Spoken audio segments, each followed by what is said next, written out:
Aprende filosofía con el mundo de Sofía. Capítulo 5. Demócrito. El juguete más genial del mundo.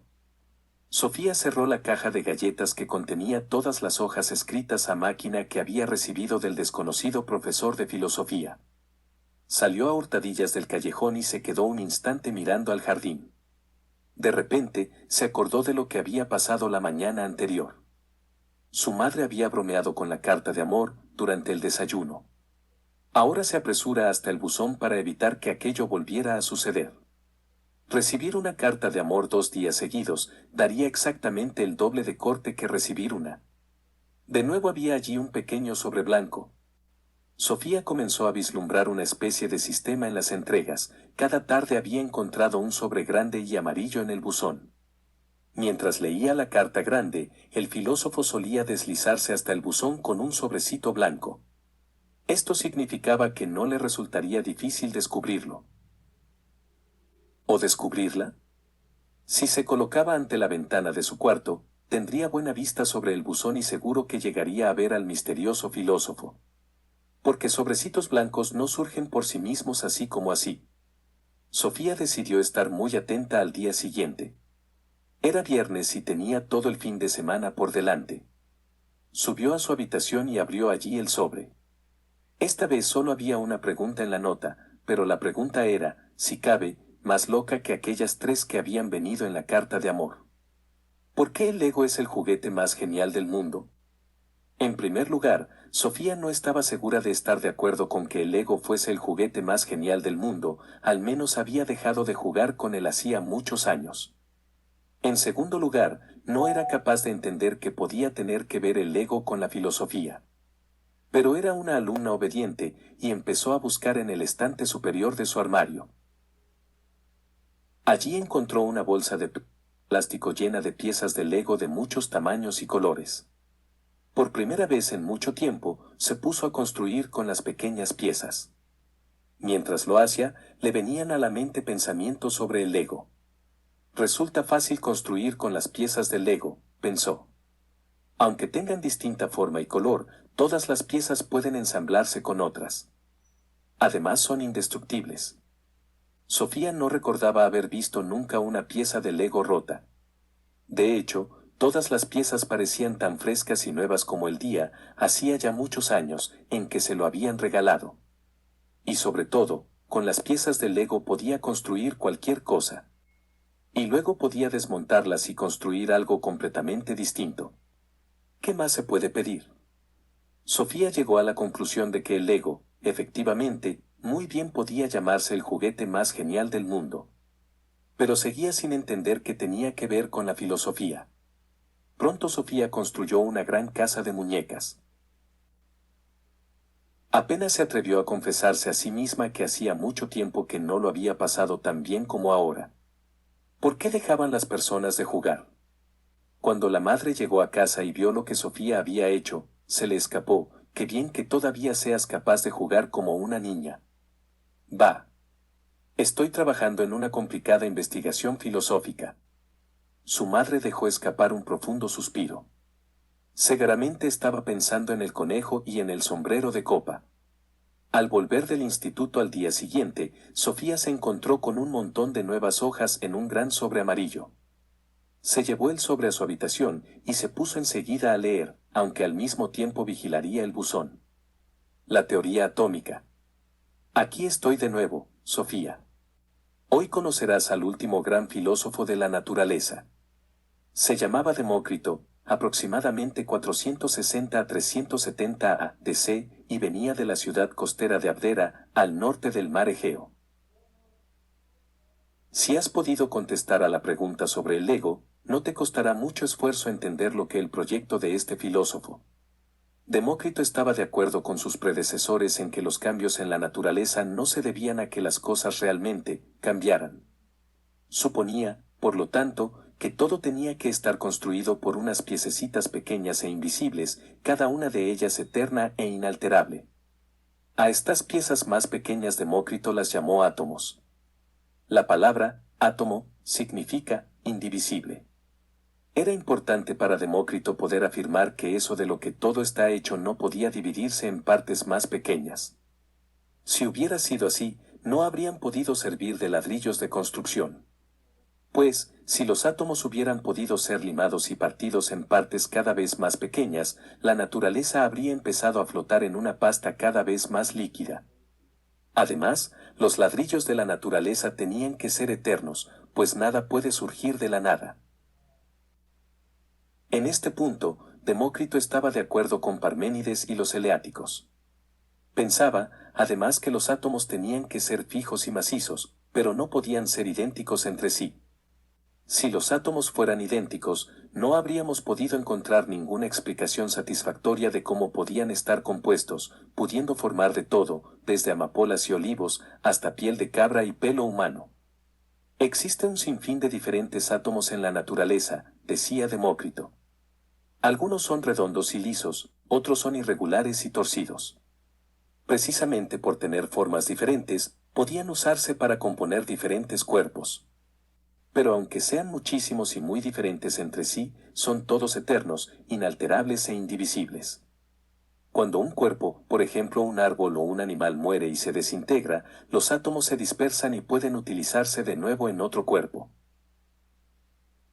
Pues los átomos se mueven en el espacio, pero como tienen entrantes y salientes se acoplan para configurar las cosas que vemos en nuestro entorno. Ya has entendido lo que quise decir con las piezas del Lego, ¿verdad? Tienen más o menos las mismas cualidades que Demócrito atribuía a los átomos, y, precisamente por ello, resultan tan buenas para construir. Ante todo son indivisibles. Tienen formas y tamaños diferentes, son macizas e impenetrables.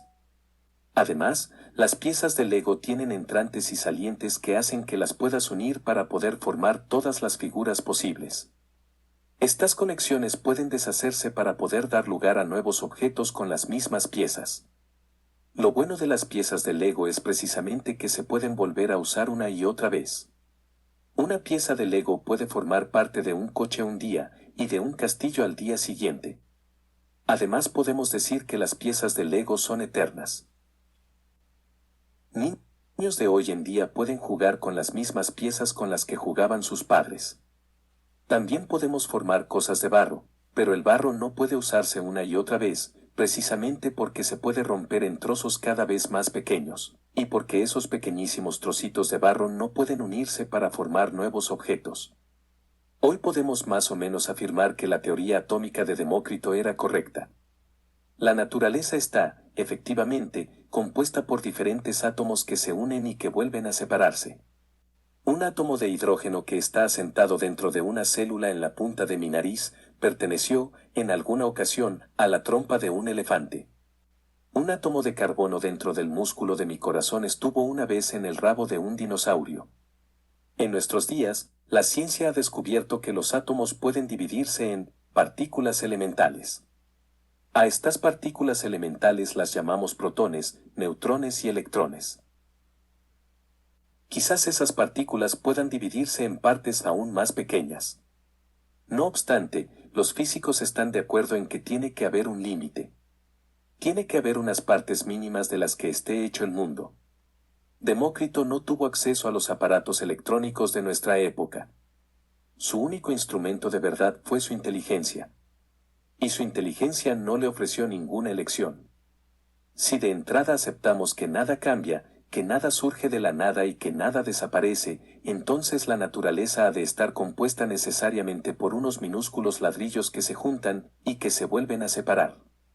Demócrito no contaba con ninguna fuerza, o espíritu, que interviniera en los procesos de la naturaleza. Lo único que existe son los átomos y el espacio vacío, pensaba. Ya que no creía en nada más que en lo material, le llamamos materialista. No existe ninguna intención determinada detrás de los movimientos de los átomos. En la naturaleza todo ocurre mecánicamente.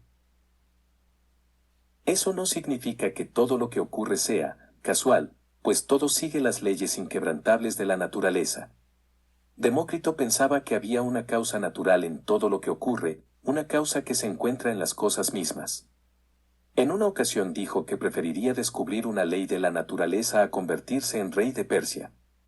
La teoría atómica también explica nuestras sensaciones, pensaba Demócrito. Cuando captamos algo con nuestros sentidos, se debe a los movimientos de los átomos en el espacio vacío. Cuando vemos la luna, es porque los átomos de la luna alcanzan mi ojo. ¿Y qué pasa con la conciencia? ¿No podrá estar formada por átomos, es decir, por cosas, materiales? Pues sí, Demócrito se imaginaba que el alma estaba formada por unos átomos del alma, especialmente redondos y lisos. Al morir una persona, los átomos del alma se dispersan hacia todas partes. Luego, pueden entrar en otra alma en proceso de creación. Eso significa que el ser humano no tiene un alma inmortal. Mucha gente comparte también, hoy en día, este pensamiento. Opinan, como Demócrito, que el alma está conectada al cerebro y que no podemos tener ninguna especie de conciencia cuando el cerebro se haya desintegrado. Demócrito puso temporalmente fin a la filosofía griega de la naturaleza.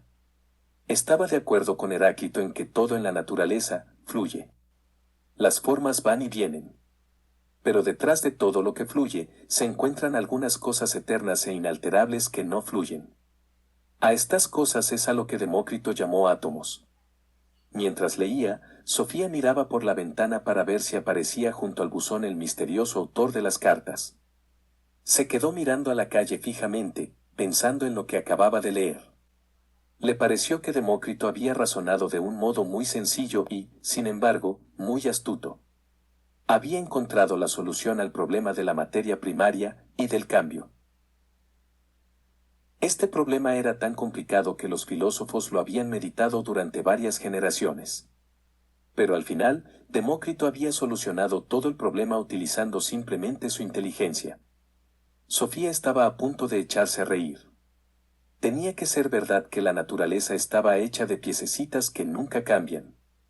Al mismo tiempo, Heráclito había tenido razón al afirmar que todas las formas de la naturaleza fluyen, pues todos los humanos y todos los animales mueren, e incluso una cordillera de montañas se va desintegrando lentísimamente, y lo cierto es que también la cordillera está compuesta por unas cositas indivisibles que nunca se rompen. Al mismo tiempo, Demócrito se había hecho nuevas preguntas. Había dicho, por ejemplo, que todo sucede mecánicamente. No aceptó ninguna fuerza espiritual en la naturaleza, como Empédocles y Anaxágoras. Además, Demócrito pensaba que el ser humano carece de alma inmortal. Podía estar totalmente segura de que esto era correcto. No estaba del todo segura. Pero, claro, se encontraba muy al principio del curso de filosofía.